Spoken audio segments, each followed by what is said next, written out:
The automobile is one of the most important inventions that revolutionized the modern world. In America, the rich history of car culture runs deep as technology continues to shape the future of the industry. Jason Stein, former publisher of Automotive News, is here to share the stories of people passionate about cars, from industry leaders and innovators to car-obsessed celebrities. Buckle up as Jason takes you inside the boardroom, onto the track, and around the bend on Cars and Culture on SiriusXM Business Radio. Welcome to SiriusXM's Cars and Culture. I'm Jason Stein in Detroit. Ping pong aficionado, former American Ninja Warrior, magazine publisher, partial track designer, and IndyCar champion. Is there anything Josef Newgarden can't do? He's a racer wrapped up in so much more, including the mantle of poster boy.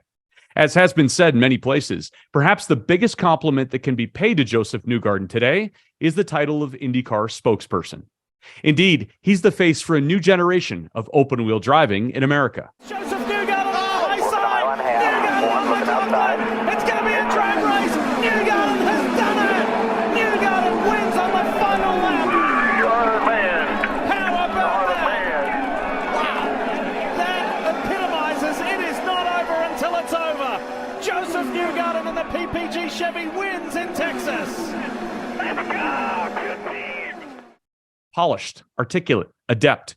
He's a self-proclaimed introvert who pushes himself on and off the track to represent the future interests of the sport and help define its direction. Josef is all things Indy, a kid from Tennessee who believed he could have a future in the world's biggest sport, Formula One, only to realize a more natural path to success would come racing Indy cars and representing a sport at a high level. He's done all of that and more. Now, as one of 3 drivers for Team Penske, he's the personification of what it means to be Penske Perfect. He follows the creed of perseverance and perfection, and he's learning at the turn of every wheel. The funny thing is that Penske wasn't always his ambition. Josef simply wanted to be on a winning team, which is exactly what he did in his first year with Roger Penske. First year of Roger Penske, you're a champion. I know you're optimistic, but that's the hell of a story. I didn't think it would happen, but I hoped it would happen. I dreamed of it. I'm gonna be honest. I couldn't sleep the last 2 weeks. I said I was fine, but I could not sleep the last 2 weeks. I've been up every single night dreaming about a different scenario, racing a different person in my dream. So to have this happen today, I can't believe it. This weekend went exactly how it should. Today, the 2-time IndyCar Series champ is the most successful American driver currently on the circuit. In 12 years, he has 26 wins, 48 podiums, 17 poles in 184 races. What's more, he's become the unofficial face of the IndyCar Series since he first joined the sport over a decade ago. And the recent NBC mini documentary, part of the Off the Grid series, shows just why he's such an integral part of the sport's newest generation. Personable, passionate, and podium-bound, he even recently helped launch a new racing magazine called, appropriately, Podium Life. On top of it all, he's on top of his game and now gunning this month for that elusive Indy 500 win. Maybe it's his time. Maybe it's his era. Newgarden on Formula One, the future of IndyCar, and on becoming a star. Today on Cars and Culture. Hi, I'm Josef Newgarden, and this is Cars and Culture, Jason Stein. So has exceptional ping pong skills. He's been in the NFL Combine. He was even in the Indiana Pacers slam dunk contest. But most importantly, he is an IndyCar racer extraordinaire. And Josef Newgarden, welcome to the program. Thank you for being on the show. Absolutely. I'm honored to be here. Thank you. Well, we're honored to have you. And what I would say is what has been written about you recently. I don't know if you've read this, but Team Penske's Josef Newgarden has become the unofficial face of the IndyCar series since he first joined the sport over a decade ago. And the NBC mini documentary, of course, Off the Grid series, showed just why he's such an integral part of the sport's newest generation. Let me continue. Where he may not always be smiling, he has an ever positive attitude and able to take a bad day in stride. And he recognizes that even when something shitty happens, he rolls with it gracefully. How's that for a description of you, Josef? That is definitely the I think that's the goal of how you want to be operating. It's not as beautifully put as that, all the time. Even this last weekend, we were just racing in Barber Motorsports Park, which is a couple hours south of Nashville, and we had a tough day, really, really difficult day. And more difficult because we were in position to potentially win that race. We were on the winning strategy, and it just went, horribly wrong, sort of in the middle. And, we fought tire issues all day and then finished 15th. So it is difficult to stay in the right frame of mind all the time. I think racing, the more you're in it, the more you really recognize there's tremendous highs and there's tremendous lows, and you've just got to be able to thread the needle and those valleys all the time. And it's not as easy as it looks. I think the more you do it, the more difficult it becomes. Nonetheless, it's been said that you're not the kind of driver that gets on the team radio to place blame on anybody. That indeed you do take things in stride, but that it was written that you're such a damn good advocate for the sport. And when you think of the last decade or so, being an advocate for the sport, you're doing that in so many different ways now, whether it's off the grid or just the things that you've done for the city of Nashville, or the sport in general. What do you make of that? Was that the goal, or is it's all just kind of come organically? Well, it kind of comes with the territory. I think when you fall in love with a certain sport, and you want to protect it and you want to see the best for it, then you end up becoming an ambassador for it. And certainly it takes a lot more than just me. I mean, I think about, the hundreds of people that work in our industry and, across the board, whether it's just our team at Team Penske, or it's, everybody at the front office at IndyCar, or, it's all our partners, it's, NBC and what they're pouring into the sport. And it's a big collective effort, and we've all got to be ambassadors. So I think you naturally become an ambassador for the sport when you are a part of it for a while and you really fall in love with it. And so, being an ambassador for me is trying to do the right thing by the sport and trying to help it grow. And that's not always the easiest thing to do. For me, that doesn't come naturally. I'm very much an introverted person by nature, and I don't like necessarily being extroverted or, in the limelight. And you very much are when you show up to a race weekend and you have 100,000 people there and camera crews all around. But trying to do the right thing by the sport and to engage fans and engage car culture is really, it's key. It's key to being a part of it and helping it grow. Introverted by nature. I mean, that's not how I would describe you, the things that I've seen, Josef. I mean, most people wouldn't. Right. Is this the side of you that it's almost broadcast quality, the way that you represent yourself and the way that you represent the sport? Is it something that you've had to really learn to do?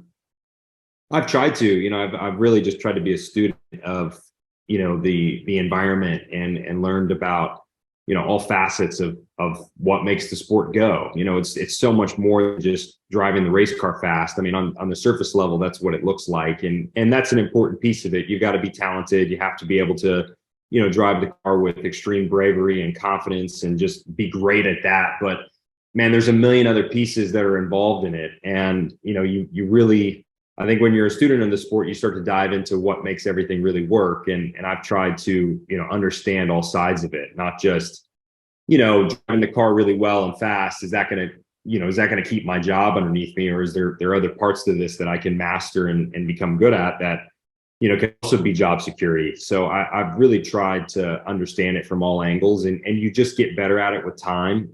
I've tried to utilize experience in the time that I've had to only get better every single season. And that's been a good compass for me, and, something that I'm continually working on. And like I said, I'll touch back to it's not always easy, because in racing, the highs are really tremendous and they feel great, but there's just as many lows, if not more lows, and trying to navigate those is very difficult. And they only become more difficult when you find success in the sport. You've actually said that the racing piece of it, when you actually get in the car, is the easiest part of the weekend. You're just out there, you're having fun, you're doing what you wanted to do originally, and it's all the other stuff that you have to sort of navigate. And I've seen you autograph stacks of glossy photos that are a mile high. and that's, again, just another part of it. There's so many parts to being an IndyCar driver, right? Yeah, definitely. Driving the car is the easy part. It's the most enjoyable part. It's the most peaceful part. Typically, Well, not typically, but pretty much every single time, you're sitting there in the car and you're concealed from the world, and you're really with your just close, intimate group. You're working in tandem with, a good 15 to 20 people per car on an IndyCar weekend. And then only so many of those are plugged into the intercom, which is the system where we can freely speak when I'm sitting on pit lane. So a lot of that time when you're in the car racing, it's very peaceful and it's the nicest moment during the weekend, but it is so much more than that. There's really, I always talk about the process of racing, because that's what it is. It's a process. You gotta understand the flow of a race weekend. It's much more than just race day for 2 hours. We show up to the track typically on a Thursday. That's our setup day. That rolls into Friday, which is practice day. Saturday's qualifying, and then typically Sunday's the race. So, there's a whole cadence to that. There's time management. There's a tremendous amount of commitments that you talked about. A stack of 100 autographs is actually a pretty minuscule ask in the grand scheme of things. Normally normally our calendars are filled with at least 12 or 15 commitments across the weekend, spending time with our partners and certainly the fans across the weekend too. But then you're just trying to fit in the time when you're outside of the car with the actual team. That's the part that you care about the most. It's not even the part where I'm driving the car on the track, but it's the time that I get away from when I come off the track. That's really critical. What are we doing in between practice 1 and practice 2? I need a good amount of time with my team to dissect everything, to make sure we're making the right decisions and we're going down the right path, so that when we get to race day, we're going to be in the right spot. And so that sounds simple. You just show up, you do some laps, everything feels good. Sunday should be great. But 90% of the time, it's really a tremendous amount of effort to realize that great result that people see on just race day. How much has IndyCar changed since you first got in? I don't think from a process standpoint, it hasn't changed tremendously. As far as what I do when I show up, the demands that I see, if anything, the demands have gone up. There's just more and more. There's more interest. There's more partners. There's a lot more happening in the sport now than when I started in 2012. But as far as the sporting side of it, it's very similar. And it's actually one of the things that I love about IndyCar racing is that it is so, it really is authentic. When you look at forms of motorsports, and I'm a huge fan of everything. This is not tit for tat. I grew up watching NASCAR, Formula One, sports car racing, and obviously IndyCar, and I like it all. It doesn't really matter, what form of racing there is. I'm a big fan. But IndyCar to me has always, it's kind of stuck out as the most authentic form of auto racing. And that's when you really understand the DNA of what IndyCar racing was and how it manifested. And, even the Indianapolis 500 from over 100 years ago, I think a lot of it still rings true today on it's just racers going out and racing and in its purest form, and trying to do that. We're not trying to gimmick the sport, and overcomplicate it. And that's been difficult, I think, for a lot of forms of motorsports today, because attention spans have shortened, and people are trying to find, numerous ways to just catch people and bring them in, as the entertainment landscape just shifts. And I think for us, we've always had a compelling product, and we've not changed the core product very much. What we do when we go race on a weekend, it's still very similar to what it was many, many years ago. Does IndyCar need to change because of the environment that's changing around it? So we'll get into the obvious. So many documentaries and docuseries and behind the scenes and storylines and, real TV that have popped up during COVID. Obviously, I'm referring to Netflix. But does IndyCar need to then develop and change and 100 Days of Indy is its own product in its own right that addresses some of those things. But do we need to get a little bit more personal with the drivers and understand them a little more? Yes, absolutely. Unfortunately, from someone like me who's an introvert, that's an unfortunate yes. There's just no hiding that. I think, my wife puts it really well, because she hears this from me all the time that it's, it's tough for me to deal with the environment, but she knows better than anybody that, our sport is driven off fans and our engagement and our connectivity. I mean, that's what people are really drawn to. Of course, you have hardcore fans too, where they're there for the core product, and I think that doesn't need to change with IndyCar. That's actually the greatest strength of our product is is really the racing. You know, the pure core of the product is so excellent that I don't think it needs to change. But as far as the way we show the product, the way we interact with our fans, yeah, we need to continue to shift with, you know, the ever-changing landscape. I mean, digital media has become such a large presence. I would argue it is the largest form of the way we communicate with everybody nowadays. So, you know, we have to have a more robust presence there, and that's been, you know, lifting forward, I think, on the IndyCar series. And then, you know, Drive to Survive was kind of a perfect storm for Formula One. You know, it came at a really, really great point. You know, COVID, for how terrible it was, it also brought a really good magnifying lens on that sport, and a lot of people were home and consuming that. And it was delivered in a way that people hadn't consumed motorsport before. You know, people that didn't care and you know, had no interest in racing cars, they all of a sudden thought the sport was interesting. And I think from that standpoint, it's really beneficial, because not only does that help Formula One, but it helps all forms of motorsports. And I think it's a catalyst and an opportunity for us in IndyCar to really jump on board of that and say, yeah, okay, now we can bring in fans that aren't just pure motorsports and car heads. You know, we want to bring people in that are interested in compelling storytelling and interesting personalities. You know, that is a way to bring people into the sport. And I think we have a lot of that in IndyCar that we haven't fully showcased yet. And not even racing. I mean, I don't know if you've watched the tennis series or the golf series.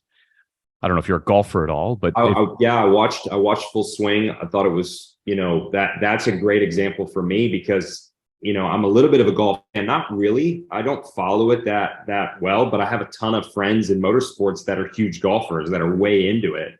And just seeing a couple of those episodes automatically got me more invested. You know, I see an episode on Ian Poulter, and I'm all of a sudden I'm more engaged, because I didn't know anything about this guy, and I kind of like his shtick and his story. And, you know, now all of a sudden I kind of want to tune in. And that's, you know, that is the essence of sports. You got to have something that is compelling, that draws you in. You got to have someone you really like or someone you dislike. You know, you don't want to ever feel in the middle about something. You want to feel connected to something strongly, so that, you know, you have a reason to tune in. Well, and I want to pick up on something that you said when 100 Days of Indy was discussed. You said the product as is good enough. They don't have to go and try to search for things or twist things around, and there's no cutting to put in storylines. It's just pure racing. I know what you meant. You're not having to fabricate anything, right, Josef? Yeah, absolutely. That's absolutely what I meant. You know, I think with as great as Drive to Survive was, you know, and again, I'll just for reference, I'm a huge Formula One fan as well. I love all motorsports. You have been for a long time. Long time. But I think, you know, Drive to Survive, they definitely, you know, as someone that really understands motorsports, that lives and breathes it, you could see where they twisted and manipulated certain scenarios and the way they cut things together to make it more dramatic. And it became sort of what appeared to be overly dramatic and dramatized. And I think for us, we didn't want to see that. You know, no one really wanted to be involved in something that was going to be, you know, twisted together or you know, false storylines that were going to be pieced together. And I don't think they had to do that. You know, fortunately for us, we had some crazy things that happened on the first race, and you know, there's been exciting racing every race up to this point that they've been filming, and I don't have to go reaching for anything. They just need to capture it, and then capturing it and cutting it together and making a compelling piece is one thing, and then obviously the secondary product is distributing it, you know, and actually getting it in front of people's eyes, and so that will be the other challenge is, you know, not only how do we put it out there, but how do we make it exist. You know, from a long-term standpoint, how are we pushing it out globally? Because we have a lot of global fans in IndyCar with our international talent, et cetera. So there's still challenges, but I think the product itself and being able to create something that's compelling, it's just naturally and organically there. Well, Gavin Ward is one of your race engineers, and he said, look, IndyCar racing is all about a great setup with the car. And in Formula One, it's 90%, you know, the car's already ready to roll. It's 90% of what the car does. It's you know, 10% of what the driver's doing, where IndyCar is far more competitive on a race to race basis. And we obviously see that in the results that occur in Formula One. But just to support that, I want to get to your history, because Formula One was deep inside of you. And I know you grew up watching it in Henderson, Tennessee, and you also watched a lot of other sports, but you were well on your way to, most people wouldn't know, to being fully ingrained in that kind of world, whether it was your Formula Ford experience with your European career back in 2009, where you finished runner-up and actually led the series in total race wins. Formula Palmer Audi, you were in the the GP3 series as well. You were at Hockenheim Ring and Monza. I mean, you were well on your way to being a Formula One driver. What is it that changed? Well, it's a difficult, long journey, difficult journey. You know, I grew up in the outskirts of Nashville and Hendersonville, like you said, and then, you know, for me, karting was not really something that was easily accessible in the Nashville area. You know, it's not something that was common around these parts. I grew up playing baseball and basketball, the normal, you know, suburban stuff that most kids do in America when they get into sports. But it wasn't until I was 13 that I started racing karts with my dad. We had to go to Indiana to do that. You know, so he's really the kingpin in trying to, you know, he's really the one that made everything happen, to be quite honest. I mean, without having an ally like my father, I don't think it'd be possible for a 13-year-old to you know, figure out how to get into this sport and to really survive. And he put a lot on the line. So, you know, I start karting. That works into car racing. And then I moved over to Europe, like you were just referencing, and I did 2 years in Europe. I had a great scholarship opportunity at the end of 2008. I went and ran the Formula Ford Festival. I won the Formula Ford Festival, was the first American to do it. And that kind of gave me the opportunity to race in England for 1 year and then Europe the next. But the big thing was funding. You know, it's unbelievable the amount of backing and funding that you'll need as a young aspiring driver if you want to, you know, potentially make it to Formula One. And, you know, this is much more than trying to draw a second mortgage on your house and figure out how to, you know, bring in a couple $100,000 to lay on the line and go race junior cars. I mean, people do that. And, you know, we certainly were in a scenario like that on the way we leveraged everything, you know, to make my racing career happen. But that pales into comparison for what you truly need these days. I mean, if you look at, I'm not talking the 1980s or the 1990s, like 2000 up, you know, what is really needed funding wise for a young driver, whether you're an American or whether you're living in Europe or whatever part of the world you come from, needs such a tremendous amount of money and backing that it's just almost impossible. You know, millions and millions of dollars. And we didn't have any more money after 2010. We'd leveraged everything. And I pretty much thought my racing career was over. I did 2 years over in Europe. And so I had to move back to America at the end of 2010. And I thought I was probably going to go to university or something and try and get a degree or, you know, figure out how to get into some other facet of life. And I had this great opportunity to run Indy Lights and, you know, pretty much had, you know, a ride given to me, and I got in that and won the championship. And that's what got me an opportunity to get an IndyCar contract after that. So that's how my path really changed from, you know, trying to work the ladder in Europe and just running out of steam and having to come back to America and all working out in a different way. It's a total dream though, isn't it? I mean, you know, Formula One is indeed the sort of the brass ring. And you did spend a lot of time as a child sort of fascinated by all of it, right? I would imagine the Indy 500 would have also been on your to-do list. Oh, no doubt. You know, I mean, Formula One has done a tremendous job at, you know, marketing itself as the pinnacle. And in some ways it absolutely is. If we're talking the pinnacle of car technology and engineering, that is what Formula One represents. You know, there's, you know, hundreds, sometimes thousands of people on a team with unbelievable budgets, you know, $500 million on some of these groups that are building, you know, the most impressive cars on the planet. But is it the most impressive racing product on the planet? You know, now having been a part of it for so long and growing up, I know that it's not. I'm positive on that. I'm, you know, having firsthand knowledge of it. But yeah, I grew up, I loved Formula One. I loved IndyCar. I loved NASCAR.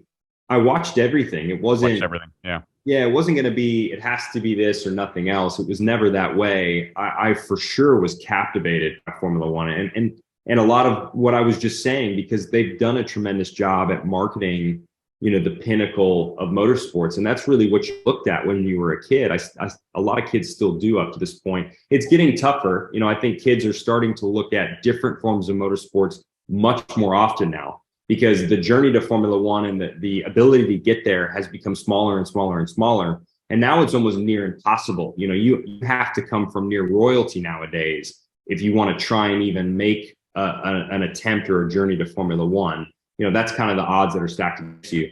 It's still extremely difficult to get to IndyCar, but it's not quite that, statistically difficult. And I'm guessing all of the attention that we just talked about toward that, toward the entity, toward the that end of the sport is going to make it even harder, because you're going to have more and more individuals thinking that they can grow up being the next Max Verstappen. Yeah, definitely. I think there's a shift in motorsports, though, in a positive way, that, when you see young junior racers in karting, looking at Le Mans or looking at sports car was never at the forefront of young drivers' minds. If you raced karts, Formula One was like number one. IndyCar was kind of second, but very much, not something that you were going to place first. And then sports cars would be like the last thing. You looked at sports cars as basically where you'd go to retire. If you were able to have a career, then that's where you go to retire after your great career.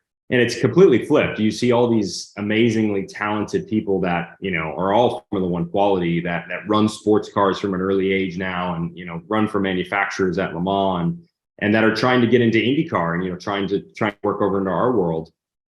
So I love that. I love that there's been a shift, and, Formula One will have to navigate their way, but, they have such a great thing going for them that I think, that part of the sport is not really detracting from, what makes, them so great and interesting to people.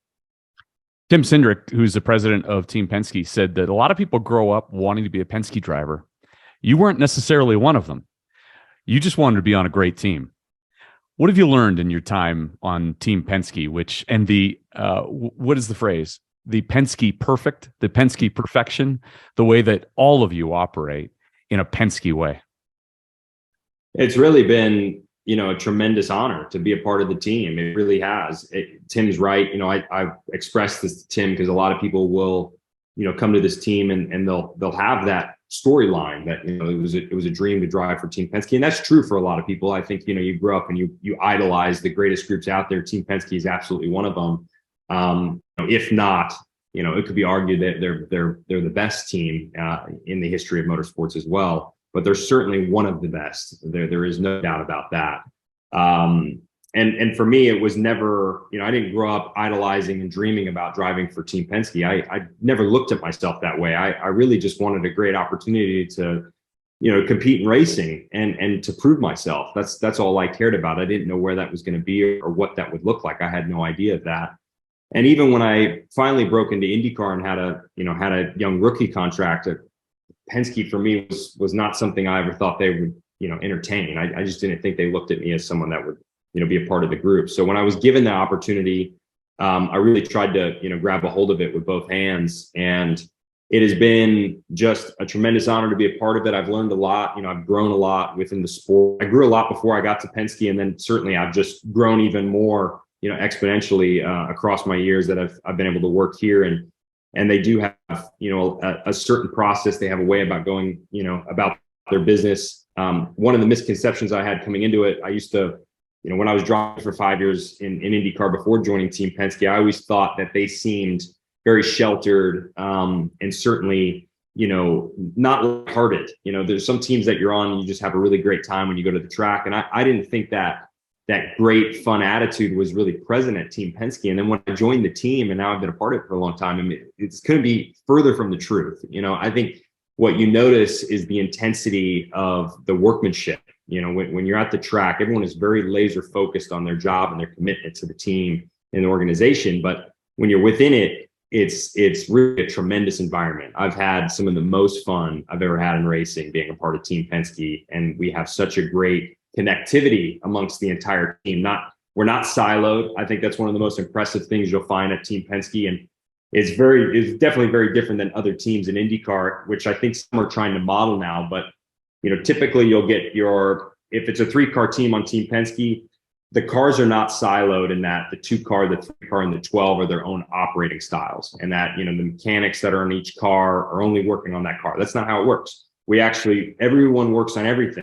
So it could be a mechanic from my car that is responsible for, the brake caliber build for every single car. So he's going to touch the brake calibers on every single car before it heads to the racetrack. So each person has a vested interest, in each car that really shows up to the race weekend for Team Penske. And so, it's cheesy, but we say, a win for a Team Penske car is a win for all of us. And it's really true. It's really just tough on the drivers at times because our main competition is our teammates. And obviously we want to be the best, but everybody has a vested interest in the operation and us succeeding together. So I think that's a key trait within the team that has helped propel it to so many, wins that it's had. Josef, does it work also because they just get the basics right? 100%. It's funny because you can go so deep within motorsports on trying to be clever and, trying to outsmart and outwit people. And 90% of the time, if you just get the basics right, that's enough. That is enough to do the job. And you'd be shocked how many times people get the basics wrong. They don't focus on pit stops. Pit stops are so critical to race wins. I mean, if you just have solid pit stops all day, no mistakes, good times, you can change your hit rate by 50%. I guarantee you. So yeah, getting the basics right, making sure the car is going out with the right settings, that it's not going to break, making sure that we're making high percentage decisions with strategy when it's, changing within a race. All of those things, they just add up, to a higher hit rate. And I think you get that with Team Penske because they do get the basics right. We focus on that first before we try and get too clever. You won the championship with them in your first year. You've recorded 26 wins in IndyCar, 48 top threes, but no Indy 500 title yet. Roger's won a few of those. What does he tell you about winning the Indy 500? And what is it about this race? Well, you can see that the foundation is built off the Indianapolis 500.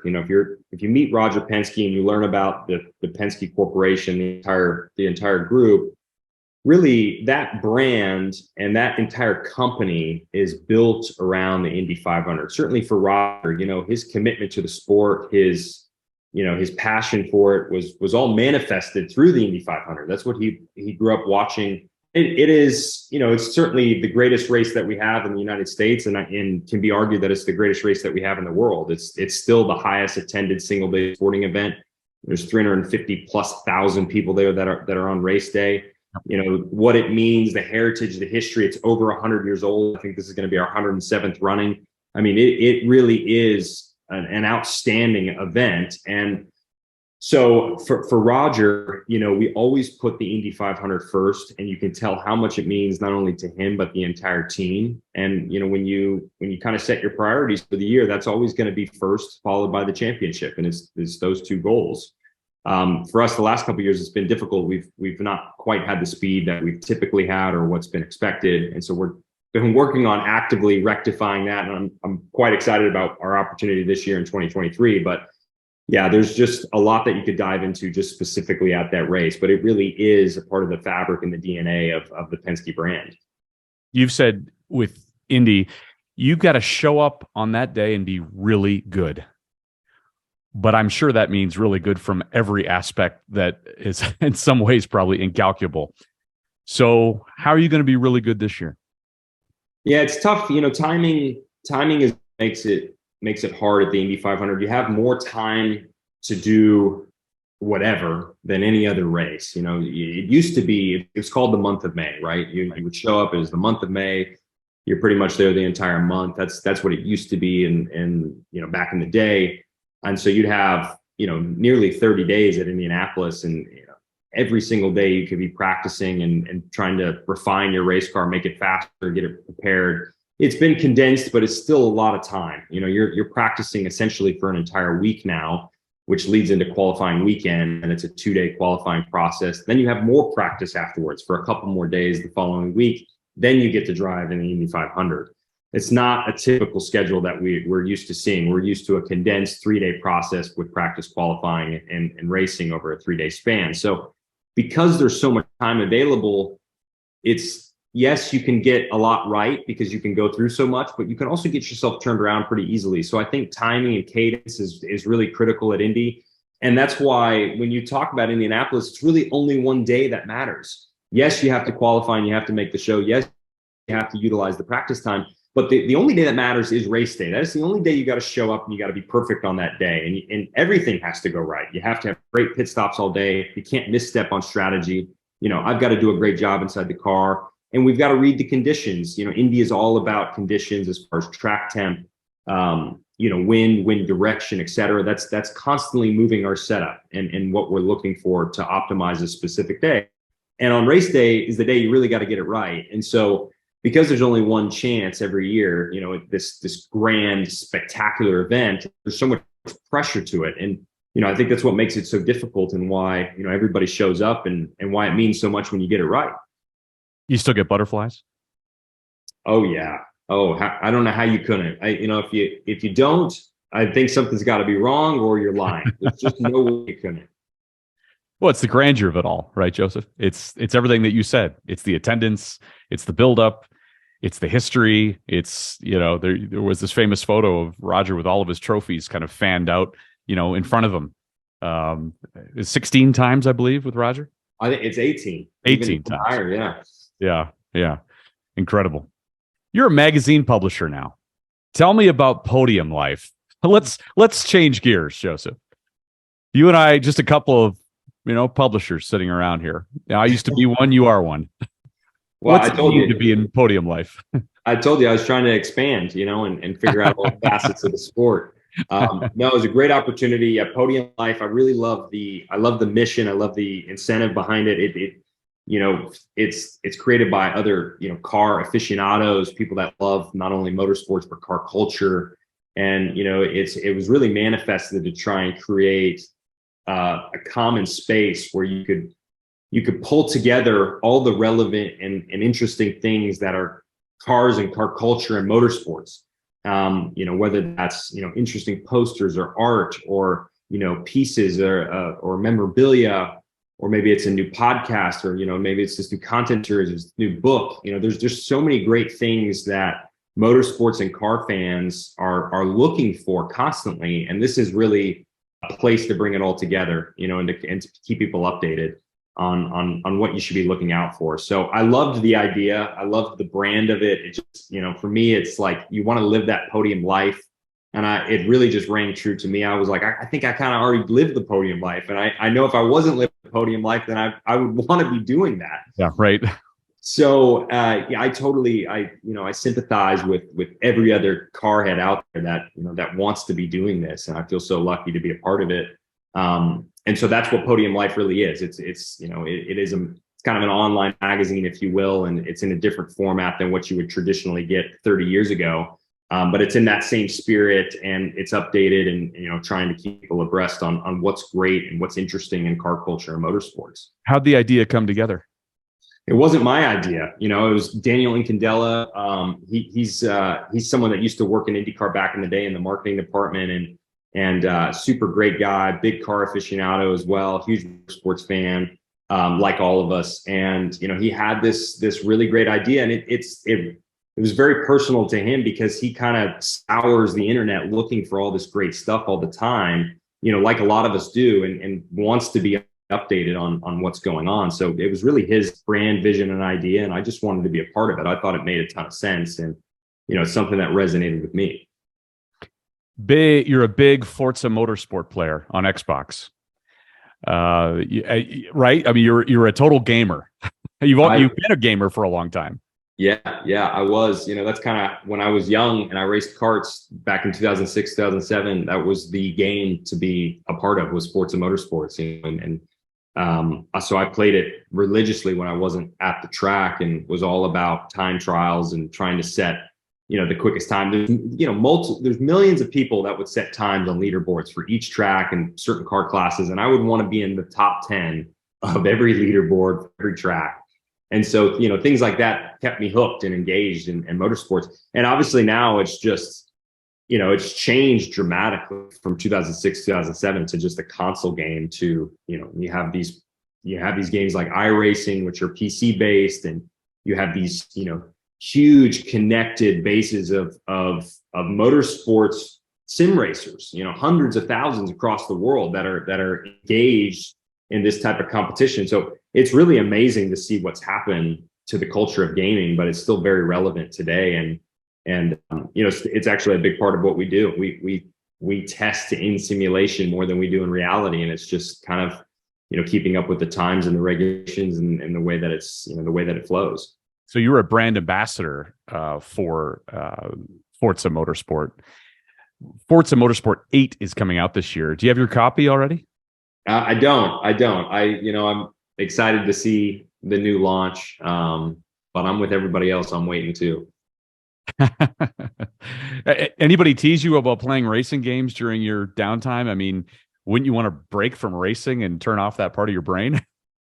I more so do now, absolutely, because we used to do these like meetups on YouTube where we would try and stream a sim race and basically invite anyone, just say, all right, this is the time and place, we're going to send out a password, if it's on iRacing or if it's on Forza, whatever it is, and we'd run these races with fans from all over the world, and they were pretty interesting, and they did well, and they were a lot of fun most of the time. But yeah, nowadays I find myself wanting more of a recharge time outside of race weekends. And like I was saying, we still use simulation technology a lot to develop and to continue to practice. Outside of something like a Forza or an iRacing, we actually have purpose-built simulators, just like in Formula One, where we work with our manufacturer Chevrolet, who has an amazing facility now with multiple sims at their location, where they'll be working on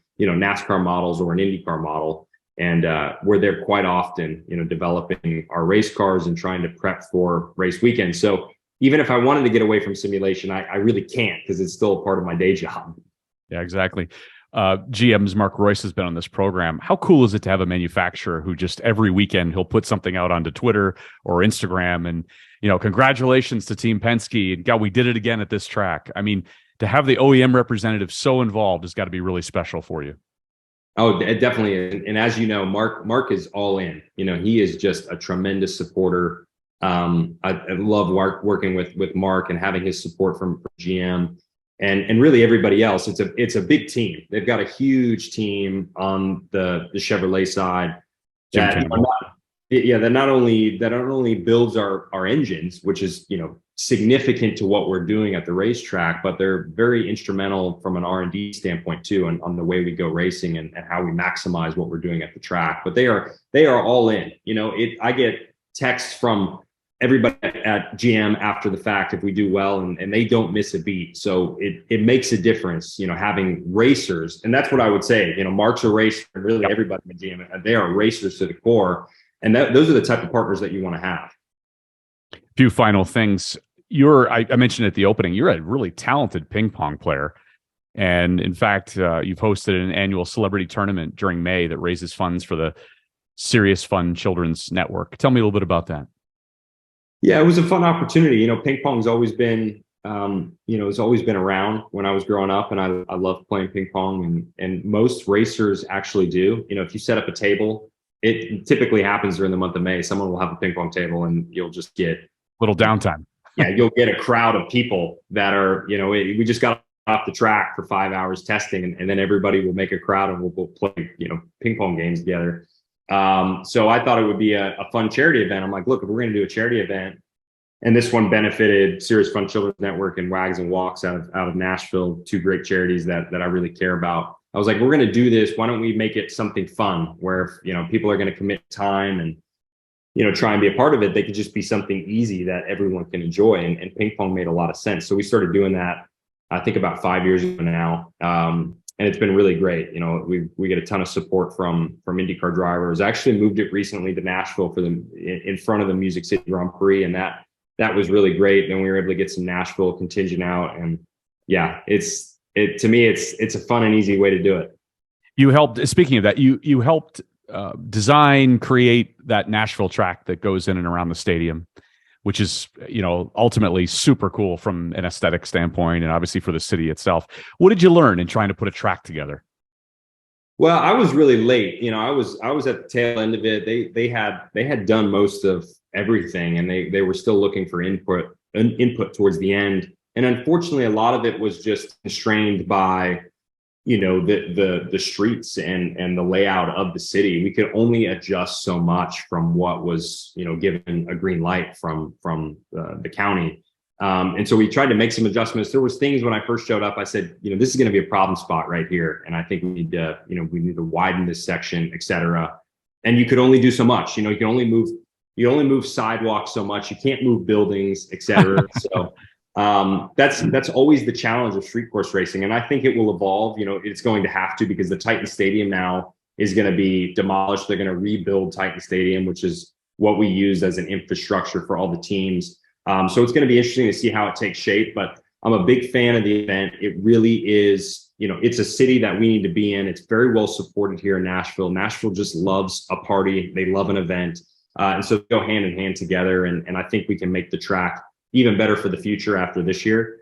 But I love it. It's really become, to me, a staple of our calendar and one that we have to work to protect for many years. Well, and so special for you, obviously, as I mentioned, growing up in Hendersonville. And one of the things I noticed, you went to school with Golden Tate, former NFL Pro Bowl wide receiver, as well as Josh Berry, NASCAR driver. Yeah, isn't that crazy? At two different times, too. I grew up with Josh Berry and didn't even really know Josh very well. He was in my middle school class in 7th grade, and I had no idea. He's got a really compelling story, actually. He basically met Dale Jr. through iRacing online, and then just, asked him for a job and went and worked at his shop and was sweeping floors and basically got support to go, racing short tracks, and made it all the way up to now the Cup Series. So he's just got an amazing story. And I can't believe I didn't know him better in 7th grade when we were right next to each other. And then Golden Tate was in high school. And obviously, Golden went on to have a tremendous career. And really it was visible in high school. I wasn't there half the time, and I only did 2 years at the physical high school I went to. Then I had to complete my high schooling online when I moved to England. But the years I was there, Golden was just the star athlete of every sport, et cetera. So it was pretty easy to see, where he was going to go. And he was a big ping pong player. We had 2 tables set up like outside of the lunchroom, and Golden was like always playing. So we got to play quite a bit during lunchtime. And so it's just funny to look back on that and say that, we were there at the same time. Yeah, and you're a big music guy. It's not necessarily Nashville music in the traditional Broadway sense, but you like Coldplay from England. And Guy Berriman's been on this program. He's the art director of Road Rat Magazine. I don't know if you know Road Rat Magazine, but if you don't, we'll get you a subscription. But Guy is also an enormous car guy, and I'm sure the two of you would have a lot in common. Yeah, it's amazing. I didn't even know that, and I am a huge Coldplay fan. I've always loved Coldplay, but I'm starting to love the Nashville scene too, because it's so diverse now. It used to be looked at as just a country music hotspot, and that's true. That is what the roots of Nashville are. But you got everything here now. It's really an entertainment town, and whether it's rock or any form of music, you really just find entertainers from all over the world. So it's great from that side. And I think you also find a ton of car people here, people that love motorsports. And you'd be surprised. Most people think, and I used to get this question a lot from people that aren't in Nashville. They used to ask me, if you grew up in Nashville, why weren't you drawn to NASCAR? Why wouldn't you want to just, and you'd be surprised. There's so many motorsports fans in Nashville, fans like me, where they just like everything. And that's why I think the Music City Grand Prix works really well here. People love IndyCar racing. It's, they love NASCAR too, but they love all forms of motorsports, which to me are just, those are car enthusiasts. Well, and we should say one more thing. You did appear on Nashville Squares on CMT. Short-lived, very short. I think they only did 1 season, but I was there. Josef, thank you so much for being on the program. Good luck in this month of May. Good luck at the Indianapolis 500 with Team Penske. We will be watching you with great interest. And not only with this, but with your publishing career and with your ping pong and everything else. You are a man of many interests. I love it. Thanks very much, Jason. Thank you. Thanks again to my guest today, IndyCar driver Josef Newgarden. And to see my interview with him, go to the Cars and Culture YouTube channel. Like and subscribe to see more than 100 interviews. And thanks for listening to Cars and Culture. You can follow us on LinkedIn and on Facebook, as well as on Instagram at Cars and Culture SXM and on Twitter at Cars and Culture. I'm Jason Stein in Detroit. We'll see you down the road.